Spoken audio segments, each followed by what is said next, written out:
बिहार के अगले मुख्यमंत्री सम्राट चौधरी होंगे। बिहार के मुख्यमंत्री नीतीश कुमार ने सीएम पद से इस्तीफा दे दिया। अब लगभग 2 दशक के बाद बिहार में बड़ा सियासी परिवर्तन होने जा रहा है, जब बिहार के सीएम नीतीश कुमार नहीं होंगे। अब बिहार में भारतीय जनता पार्टी का मुख्यमंत्री होगा, यानी सम्राट चौधरी बिहार के नए सीएम होंगे। पगड़ी बांधकर सम्राट चौधरी ने ली थी कसम कि नीतीश को उतारेंगे और कुर्सी पर चढ़ेंगे हम। तो लीजिए, हो गया ना सच। वो नीतीश कुमार जो ना जाने बिहार के सीएम पद के लिए कितनी बार पलटे हैं, ना जाने कितनी बार अपने साथी बदले हैं, वो आखिरकार बिहार के सीएम पद को खुशी खुशी छोड़ अब दिल्ली की ओर चल चुके हैं। सम्राट चौधरी, जिस सम्राट चौधरी ने सिर पर कभी नीतीश कुमार के खिलाफ मुरैठा बांध लिया था और ये शपथ ली थी कि जनाब ये मुरैठा तभी सिर से उतारेंगे जब नीतीश कुमार को मुख्यमंत्री की गद्दी से उतार दे। आज जब समय का पहिया घूमा और बिहार की सरजमी पर ये नौबत आ गई कि क्या अब बिहार में नीतीश के अलावा कोई और मुख्यमंत्री बनेगा, तब एक नाम सम्राट चौधरी का सबसे आगे है। मोदी जी सम्राट जी को बड़ा आदमी बनाएंगे, बड़ा आदमी बनाएंगे।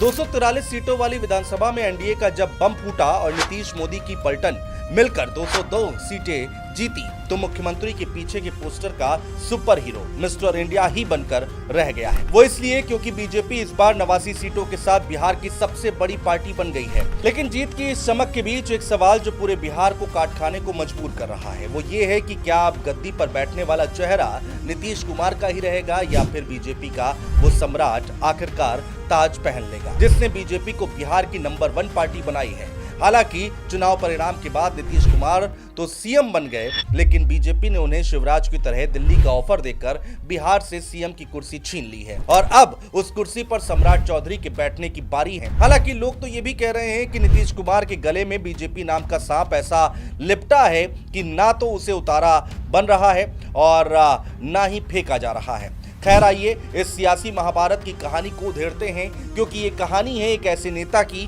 जो कभी लालू के कंधे पर चढ़ा तो कभी नीतीश के खिलाफ तलवार तानता रहा और आज बीजेपी की ताकत बनकर मुख्यमंत्री की कुर्सी की दहलीज पर खड़ा है। दोस्तों, बिहार की राजनीति को समझने के लिए पीछे मुड़ना बहुत जरूरी है। 1970 के दशक में जब जयप्रकाश नारायण का आंदोलन पूरे देश को हिला रहा था, उसी आग से निकले लालू प्रसाद यादव और नीतीश कुमार। दोनों ने बिहार की सत्ता की चाबी हथिया ली। लालू यादव ने यादवों को एकजुट किया, नीतीश कुमार ने कुर्मी कोल समीकरण साधा और 3 दशक से ज्यादा वक्त से बिहार की सियासत इन्हीं 2 सूरज के इर्द गिर्द घूमती रही। लेकिन भारतीय जनता पार्टी वो तो हमेशा साइडलाइन पर रही। जनसंघ के दिनों से लेकर आज तक जेपी आंदोलन के कई चेहरे बीजेपी में हैं, लेकिन किसी ने भी पार्टी को बिहार में मुख्यमंत्री की कुर्सी तक नहीं पहुंचाया। सत्ता मिली तो सहयोगी की भूमिका, कभी नीतीश के कंधे पर सवार, कभी लालू यादव के खिलाफ खड़ी। हिंदी पट्टी के इकलौते राज्य में बीजेपी का यह दुर्भाग्य रहा कि श्रवण वोट तो उसके पास है, लेकिन ओबीसी ईबीसी की लहर कभी उसकी गोद में नहीं उतरी। जातीय गणना के आंकड़े गवाह हैं इस बात, क्योंकि बिहार में श्रवण महज 10% है, बाकी 90 का खेल तो नीतीश लालू ने खेला है। लेकिन अब 2025 का ये चुनाव बदलाव की हवा लाया है। बीजेपी ने रणनीति बदली है और बीच में खड़े हैं सम्राट चौधरी, वो सम्राट चौधरी जो नीतीश के लवकुश समीकरण में सेंध लगाने का हथियार बन गए। सम्राट चौधरी का असल नाम राकेश कुमार है दोस्तों, जिनका जन्म 16 नवंबर 1968 को हुआ मुंगेर जिले के तारापुर में। लेकिन उनकी कहानी राजनीतिक विरासत से शुरू होती है। पिता शकुनी चौधरी कुशवाहा समाज के दिग्गज समता पार्टी के संस्थापक सदस्य रहे हैं। शकुनी कभी नीतीश के करीबी रहे तो कभी लालू यादव की आरजेडी में विधायक बने, सांसद बने, लेकिन हमेशा जाति की राजनीति के मोहरे बने रहे। 1999 में राबड़ी देवी की सरकार को उन्होंने समर्थन दिया, तब वो सांसद थे। इसी समर्थन की एवज में बेटे राकेश को यानी सम्राट को मंत्री बना दिया गया, लेकिन ये एंट्री आसान नहीं थी। 1990 में सक्रिय राजनीति में कदम रखा। 1995 में एक राजनीतिक मामले में 89 दिन के लिए जेल में गए और 1999 का वो विवाद सामने आया जब मंत्री बनने के बाद उम्र का झमेला झेलना पड़ा और चुनाव आयोग तक शिकायत पहुंची, जिसके बाद राज्यपाल ने पद से हटा दिया। ये इतिहास में बिहार का अनोखा मामला रहा दोस्तों कि उम्र कम होने पर मंत्री पद से किसी की बर्खास्तगी हुई हो, लेकिन सम्राट रुके नहीं।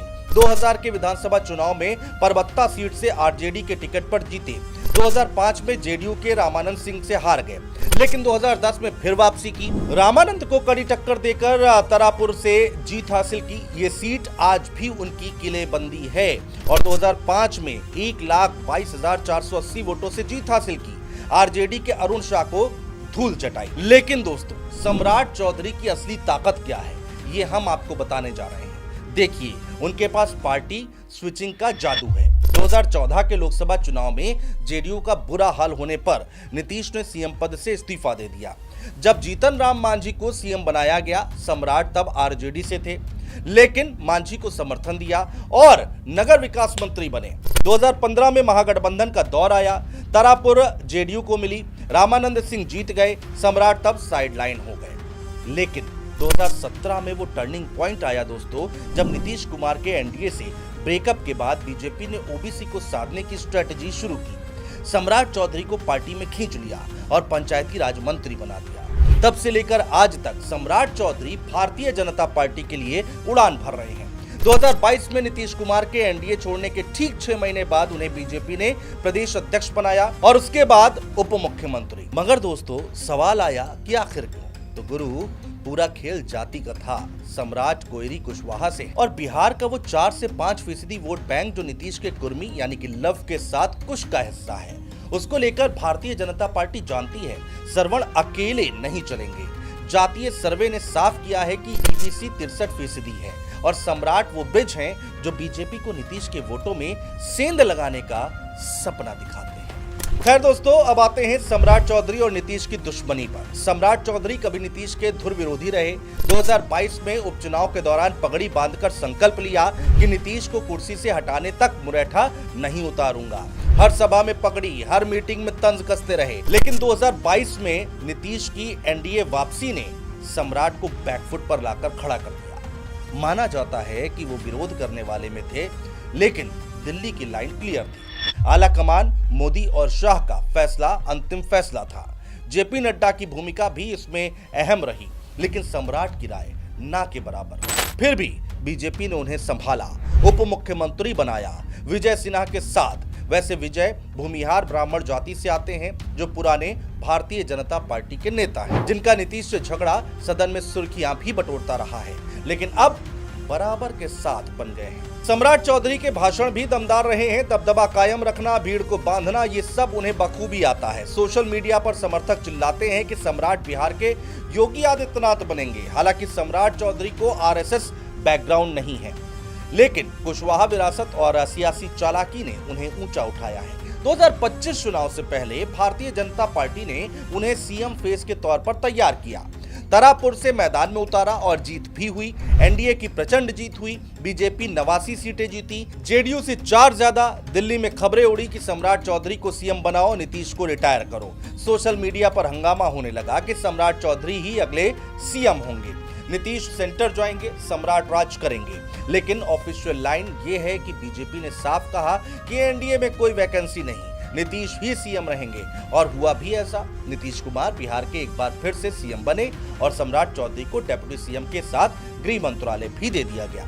मगर अब भारतीय जनता पार्टी ने एक ऐसा दांव खेला दोस्तों, जिसने पूरे बिहार की सियासत को बदल कर रख दिया। नीतीश कुमार को राज्यसभा के जरिए दिल्ली भेजा जा रहा है और बिहार में बीजेपी का मुख्यमंत्री उतारा जा रहा है। दोस्तों, भारतीय जनता पार्टी ने कभी बिहार में फ्रंट फुट पर नहीं खेला, लेकिन 2025 ने रिकॉर्ड तोड़ दिया।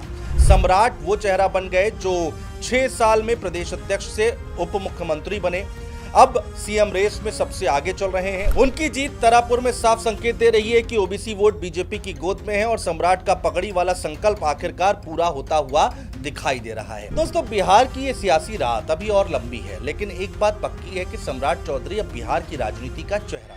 भारतीय जनता पार्टी में सम्राट चौधरी का कद काफी तेजी से बढ़ा है। कभी बीजेपी की विरोधी रहे, सम्राट ने पार्टी के कई बड़े नेताओं को पीछे छोड़ दिया है। 2025 के विधानसभा चुनाव में विपक्षी दलों के निशाने पर सबसे ज्यादा सम्राट चौधरी ही रहे, जिसका नतीजा था कि एनडीए की वापसी हुई तो फिर डिप्टी सीएम बनाए गए। अब मुख्यमंत्री की कुर्सी पर कब्जा जमा लिया है। देखना दिलचस्प होगा कि किस तरह से सम्राट चौधरी बिहार की सरकार को आगे चलाते हैं।